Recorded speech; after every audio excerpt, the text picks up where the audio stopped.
Ravi de vous retrouver pour ce nouveau numéro du Dessous des cartes. Nous démarrons cette émission devant le fastueux palais royal de Rabat, la capitale du Maroc. L'actuel souverain Mohamed VI y a été intronisé en 1999 et comme ses aïeux, Hassan II ou Mohamed V, il peut aussi séjourner dans les autres palais royaux des villes impériales, Marrakech, Fès ou encore Meknès. En 2021, le roi du Maroc concentre toujours l'essentiel du pouvoir, même s'il a concédé des ouvertures sociétales et une réforme de la Constitution en 2011. Le Maroc, un pays stable dans une région qui ne l'est guère, mais qui n'a résolu, on va le voir, ni ses inégalités criantes, ni la question sahraoui, ni celle de la démocratie et des libertés, sans oublier la montée de l'islamisme radical. Alors tout de suite, voici le dessous des cartes de ce Maroc des rois. Quel avenir au XXIe siècle? Situé à 14 kilomètres du continent européen, le Maroc se situe au carrefour de l'Union européenne, de l'Afrique et du monde arabe. Dans ses dimensions reconnues par le droit international, le Maroc a une superficie de 446 000 km², mais le royaume revendique de facto un territoire d'une superficie totale de 713 000 km² si l'on compte le Sahara occidental, et nous y reviendrons longuement plus tard. Le Maroc a pour voisins l'Algérie et la Mauritanie. Le pays s'ouvre sur l'océan Atlantique et la Méditerranée où se trouvent les deux enclaves ou plutôt exclaves espagnoles de Ceuta et Melilla. Le territoire marocain est couvert aux deux tiers par des chaînes de montagnes, le Rif et l'Atlas. Au nord, on trouve de grandes plaines de type méditerranéen. Au sud, commence le désert du Sahara. La population est de 36 millions d'habitants et la capitale est Rabat. L'islam, la religion d'État. De tous les États musulmans actuels, le Maroc est l'un de ceux qui a préservé son indépendance le plus longtemps, plus d'un millénaire.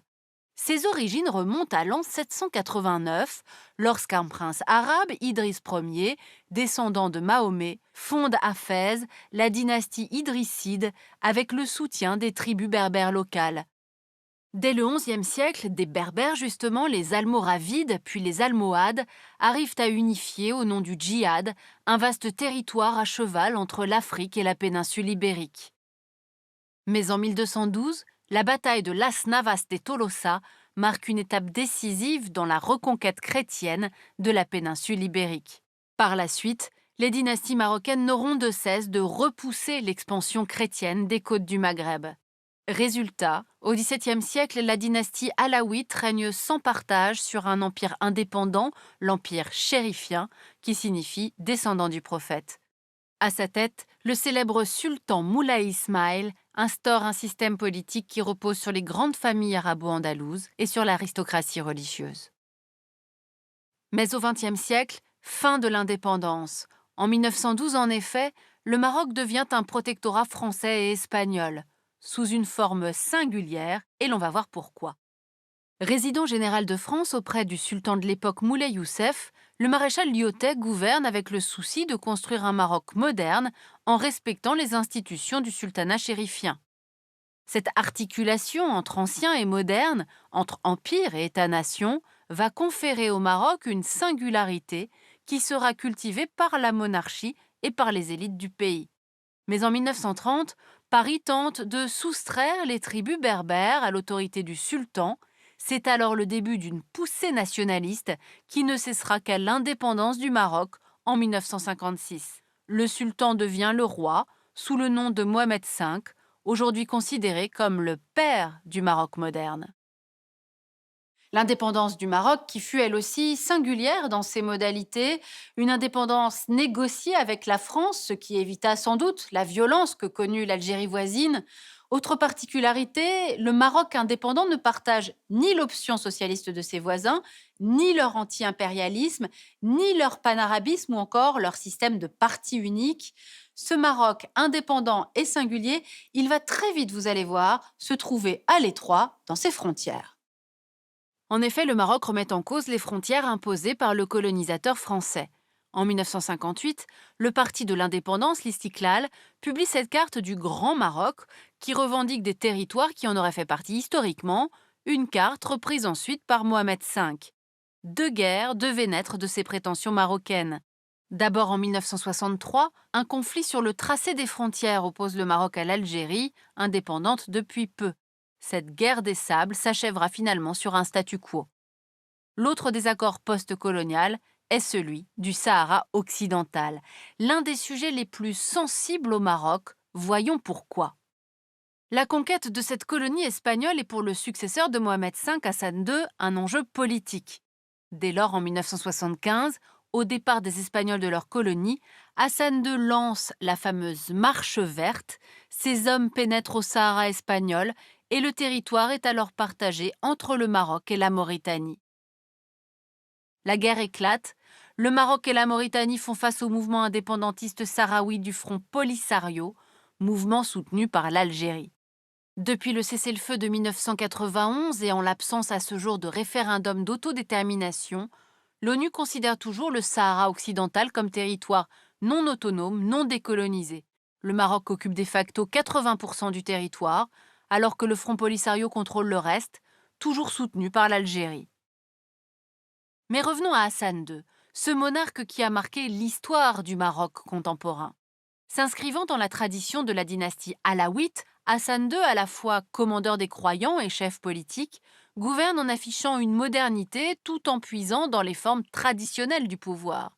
Le règne de Hassan II reste néanmoins entaché par ce qu'on a appelé les années de plomb, 3 décennies d'atteinte aux droits de l'homme qui débutent en 1965 avec arrestation des opposants de gauche, répression des mouvements étudiants, envoie au bagne de Tasmamart des militaires responsables des tentatives de coup d'État en 1971 et 72 contre le roi. Dans les années 90, Hassan II décide l'ouverture du système politique aux partis d'opposition islamistes et socialistes. En 1993, il nomme même un premier ministre socialiste, mais cela sans remettre en cause son pouvoir absolu et divin, qui reste le pilier du système marocain. En 1999, après le décès de son père Hassan II, Mohamed VI, le nouveau roi, veut prolonger cette ouverture politique et rompre avec l'image d'une monarchie autoritaire et absolue. Sur les droits de l'homme, Mohamed VI souhaite réconcilier le peuple marocain avec son passé en faisant l'inventaire des années de plomb. Mais en réalité, la question de la violence d'État va rester largement occultée. Ainsi, lorsque les printemps arabes éclatent en 2011, le Maroc n'est pas épargné et des mouvements politiques remettent en cause les élites jugées corrompues.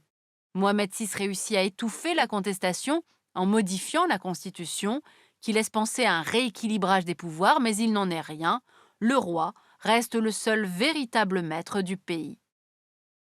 Au XXIe siècle, le Maroc de Mohamed VI se heurte également à la montée d'un islamisme radical et du terrorisme. Le Maroc a été le théâtre d'attentats comme en 2003 à Casablanca, dans plusieurs lieux symboliques de la capitale économique du pays. Pour contrer cet islam radical, Mohamed VI promeut un islam modéré et ouvre un institut pour former des imams d'Afrique et de France.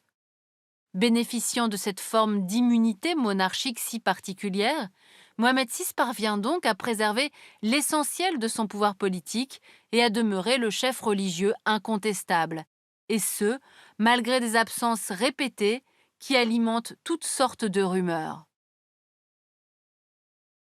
Le Maroc de Mohamed VI reste par ailleurs un pays socialement très contrasté. Regardez cette carte du taux de pauvreté, vous voyez qu'il existe au Maroc de fortes disparités sociales et régionales, tandis que le chômage et l'analphabétisme restent très importants. Alors quelles sont les ressources du Maroc si l'on compte aussi celles du Sahara occidental? La pêche et l'agriculture restent les secteurs clés du pays, l'industrie marocaine reste faible. À noter quand même sa position de leader mondial dans le domaine du phosphate, confortée par l'exploitation des mines sahraouis. Et puis bien sûr, il y a le tourisme, grande force économique du pays, du moins avant la crise de la Covid-19. Avec des destinations comme Agadir ou Marrakech, le Maroc est le leader du tourisme en Afrique. Ainsi, en 2019, ce sont 13 millions de personnes qui ont visité le pays, dont 2 millions de Français. Alors intéressons-nous justement à l'évolution de ce lien entre la France et le Maroc. Depuis le protectorat, ce lien reste important. La France est le premier investisseur étranger au Maroc. Malgré cela, depuis 2012, c'est l'Espagne qui est devenue son premier partenaire commercial. Plus globalement, l'Union européenne est un partenaire commercial essentiel pour le Maroc. Le Maroc qui est aussi un allié sécuritaire pour l'Union européenne, mais également pour les États-Unis. En 2020, ces derniers ont signé un accord de coopération militaire avec Rabat face aux menaces terroristes. Le Maroc surveille en effet le détroit de Gibraltar et joue donc un rôle important dans la gestion des flux migratoires vers l'Europe et dans la lutte contre le djihadisme. En contrepartie, l'Union européenne, notamment la France, se montre peu regardante sur la question des droits de l'homme et sur celle du Sahara occidental. En conclusion, on l'aura compris, ce Maroc des rois reste stable, c'est vrai, mais à quel prix? Inégalité, absence de démocratie et atteinte aux droits de l'homme. Le compte n'y est toujours pas. Enfin, sur le plan diplomatique, Mohamed VI a rejoint à la fin de l'année 2020 le nouvel axe de ces pays arabes qui affichent désormais leurs relations avec l'État d'Israël, obtenant en échange des diplomates de Donald Trump la reconnaissance du Sahara occidental comme faisant partie du royaume marocain. Reste à savoir maintenant ce qu'en fera Joe Biden. Pour aller plus loin sur les enjeux contemporains du Maroc de Mohamed VI, le Maroc en 100 questions par Pierre Vermeyren chez Talandier. Ainsi s'achève ce nouveau numéro du Dessous des cartes. Rendez-vous bien sûr la semaine prochaine, même endroit, même heure. Et d'ici là, n'oubliez pas notre site internet arte.tv sur lequel vous retrouverez notamment nos leçons de géopolitique. À bientôt.